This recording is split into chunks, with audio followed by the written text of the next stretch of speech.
Today we will be taking a journey through the life of Alex, a hypothetical everyday middle school boy. We will look at his struggles and see what inspirations lead Alex to take his own educational growth by the horns. We'll see how he uses informal learning to succeed where the formal classroom had left him feeling helpless and alone. Our journey with Alex will first highlight his everyday struggles with formal schooling. Then we will move on to inspiration that helps him educate himself about topics that interest him. Following that, we will watch as mentors point him towards resources that act as both inspiration and as ways to further himself in areas he hadn't expected. Then we will watch as Alex takes the culmination of all that he has learned and transforms it into a way he can help others, as well as complete the circle of learning and share the knowledge he has gained. Say hi to Alex. He is the star of our show. And if you ask him, he is the star of his classroom as well. He is a jokester and a clown. If someone is laughing in class, it's because Alex said or did something. He loves having attention on himself, but on his terms. He'll never tell anyone, but he jokes around so much and distracts others from their schoolwork because he doesn't want them to see that he can't do the work. He thinks because he has dyslexia that he is stupid and can't learn, so why bother trying? But the Alex at school and the Alex at home are two different animals. The Alex at home is quiet, contemplative, and always seems to have a new idea brewing in his head of something he needs to build. He started off small by building swords and shields out of cardboard and wood scraps, but recently he's been interested in birdhouses. But then, one fateful day, his teacher, Mrs. Miller, caught his attention with a research assignment. They were studying ancient Greece, and one of the topics to study was Grecian architecture. Alex was floored by the soaring ceilings and the grand columns of the palaces. But what really got his attention was at how easy it was to finally find information after the lesson his teacher had given on search engine optimizations, such as Boolean operators. Alex had previously struggled with how to find information he wanted while on the internet, but this seemed to open the doors to a whole new world for him. Not only could he find out information about ancient architecture, but he could also find out information about modern day architecture. And that was like opening up a floodgate of inspiration for him. When he got home, he ran to his mom to tell her all about the great day he had finally had at school. He talked her ear off about how awesome ancient architects were and about how he finally understood how to find what he was looking for on the internet. He then jumped on his tablet and began scouring the internet for information on birdhouses. But it was a lot of reading and diagrams. It was all kind of confusing. Then one of the searches he put in brought him to a YouTube channel with a guy that was walking through step by step on how to build masterclass birdhouses. To say he was captivated would be an understatement. Just take a look at the level of birdомinium he was able to build thanks to the YouTuber's tutorials. Fast forward a bit, and Alex is now in high school. He's still struggling with his core subjects, but his dyslexia classes are really helping him get a better grasp on them, and he feels less like a lost cause than he did in middle school. He's also found a new avenue of learning in podcasts. It fits his needs perfectly. He is able to listen to them on his way to and from school, and even while he's building in his backyard. After listening to several podcasts, he had started to hear some of the creators talking about sustainable building, and it really piqued his interest. But what really makes his day, though, is shop class. He's getting to learn how to use new tools and make new things. Yet, he still feels like he isn't being pushed far enough with these projects. He enjoys getting to learn, but every time they have a project, he seems to finish before everyone else. That is until his shop teacher, Mr. Cabe, one day introduced him to Reddit and its subs about woodworking. Mr. Cabe explained to him that watching tutorials on YouTube was a great way to learn from others, but an even better way to learn was to be able to discuss with others in a community of practice. Just like with his deep dives into YouTube and podcasts, Alex goes full throttle into Reddit subs. He joins the woodworking sub, the craftsman sub, and the sustainable living sub. Sure, he had used social media before, but what high school student hadn't? But this was different. This was whole communities of people sharing ideas and showing off projects that were actually interesting. It wasn't just Susie from homeroom posting about her weekend at the beach or a famous mitt mocker dancing in a grocery store. These were real builders, following the ideas in their heads and sharing their experiences of what works and what doesn't work. Then one day, he was talking with someone else about how he didn't feel as pushed by his shop class anymore, and how he felt like the birdhouses and birdominiums he had been building were just stepping stones, but towards what he didn't quite know yet. He was having something akin to a builder's block. Then the others suggested he check out the tiny home sub, and from that point forward, Alex was hooked. Alex decided that this was the direction he needed to go, but he wasn't sure he could do it on his own. That is when Alex had the brilliant idea to pitch the idea of building a tiny home to his shop class. They could tackle the whole project together as a separate team, all working on different aspects of the house and then coming together in the end to finish it off. Between Alex and Mr. Cabe's knowledge of building and all the helpful information he had been learning from Reddit, YouTube, and various podcasts, he knew that he could help to teach his fellow classmates how to build not just a tiny home, but a fully functional, sturdy place for someone to live in sustainably. This was the moment Alex transitioned from directing his own learning to designing a learning experience for an entire community.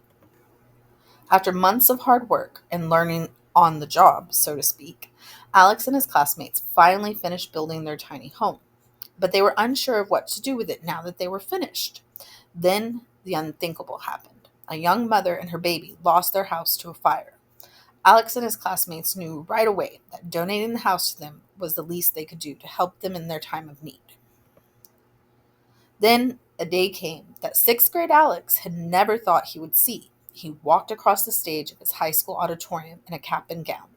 He might not have been top of his class, but he had done it. But now what? Instead of a builder's block, Alex was having an existential breakdown of what to do with his life. He knew that as hard as regular school was for him, college would be even harder. He wasn't sure if technical school was right for him either. He felt lost and confused. So he did what he had done in the past to much success. He turned to Reddit. To his surprise, the communities he was part of rallied around him. They shared words of encouragement. They shared similar stories of their past and how they too struggled with typical schooling. But most surprisingly, one of the users checked out his profile and saw the article he had posted about him and his shop class creating the tiny home. And he was told about a man who builds tiny homes who was looking to hire someone to expand his business with. Alex decided to take the advice, and he called the man who had the job opening, Gus, and he interviewed over the phone. He told Gus all about the builds he had started off with and the different types of building and woodworking he was interested in, and especially about how he and his classmates built a tiny home together. By the end of the phone call, Gus was already asking Alex how soon it would take for him to fly up to where he lived and get started. Together, Alex and Gus worked for several years as mentor and apprentice, building the business and building up each other. After some time, Gus sat Alex down and told him, while yes, he was a fantastic builder, if he really wanted to succeed, he needed to learn the other side of the job as well. He suggested Alex look into getting certified in project management instead of going to college. Alex was hesitant at first, but after talking about it with his Reddit communities, he learned that this was the same route that many others had taken as well. Alex still didn't feel comfortable with the idea of being inside a classroom or being stuck with his nose in a book. But once he started, he realized that the instructors provided lots of videos. While they did still assign long texts, these had read-to capabilities embedded with them, and even the style of assessment was geared more towards the areas he excelled in. Instead of a test at the end, there was a project that assessed his understanding rather than whether or not he could memorize facts. He knew that as long as he put forth the effort, he would be able to do it. Years have now passed. Gus expanded his business and offered to let Alex take on the role of running one of the new locations. Alex is doing well for himself. He's living comfortably in a tiny house he built for himself, and he's happy and confident in himself and all the things he has learned that have set him on the path he is on. But then one day, during breakfast, his heart is overcome with grief at the sight before him on the television. Several communities had recently been wiped out by a typhoon not too far from him. He knew right away that he could help, not only with the cleanup, but by using salvaged materials to help create shelter for the displaced. Alex got to work right away on making phone calls. He talked to some of his fellow classmates and even his old teacher, Mr. Cabe. He got on Reddit and reached out to anyone within 200 miles that was willing to come out and help. Gus was on board as soon as Alex told him about his idea. and said he'd be there to help as soon as they got this last order finished up. As was typical Alex fashion, as soon as he and the other people who he had contacted showed up, it was boots on the ground, hard at work. Alex was overjoyed at getting to meet and work with the friends he had made over the years through the Reddit sustainability sub. They helped him distinguish what was salvageable and what wasn't, as they assisted the community in cleaning up the destruction after the disaster. The friends he had made on the tiny homes and woodworking subs, as well as some of his former shop classmates, brought in new ideas and workarounds that he hadn't thought of, which helped to make the builds as easy as possible given the circumstances. Overall, at the end of each day, Alex was always left amazed at what they had accomplished together. A ragtag group of people brought together by their enjoyment of working with their hands to help the environment. Over the years, Alex responds to different disaster areas with a combination of different individuals, and he starts to build a name for himself in the international community. Slowly, the idea begins to form in his mind that this is something that he can teach others to do, so that they can go out and help other communities that he can't get to. So he starts his own YouTube channel and his own Reddit sub, each with information about how to salvage items that would otherwise be thrown away and turn them into a shelter for people who are displaced. This brings Alex full circle to where his informal learning journey began. Instead of being the little boy amazed at the things others are doing, he is now the one sharing with the next generation of builders everything he has learned as he has grown over the years. So let's analyze Alex from the perspective of an informal learning design.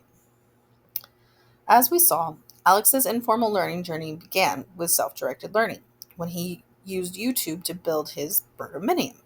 This was the start of his personal learning environment, or PLE, which grew to include podcasts, Reddit, and a network of mentors. The success of these platforms as learning tools is rooted in their very design, which facilitates self-directed learning in three key ways. Content discovery, as noted by Quintero Rodriguez and Colas Bravo in 2021, that powerful search algorithms allow learners to easily find niche content that aligns with their specific interests. Accessibility. The video and audio formats of YouTube and podcasts were crucial for Alex, providing a visual and auditory alternative that bypassed the challenges posed by his dyslexia. And learner control. The simple ability to pause, rewind, and learn at one's own pace is a fundamental design feature that gives the learner complete autonomy over their education. A crucial outcome of informal learning is the development of self-efficacy. As we saw, Alex in middle school was filled with self-doubt. But as he succeeded in his informal learning, he blossomed from a class clown into a project leader.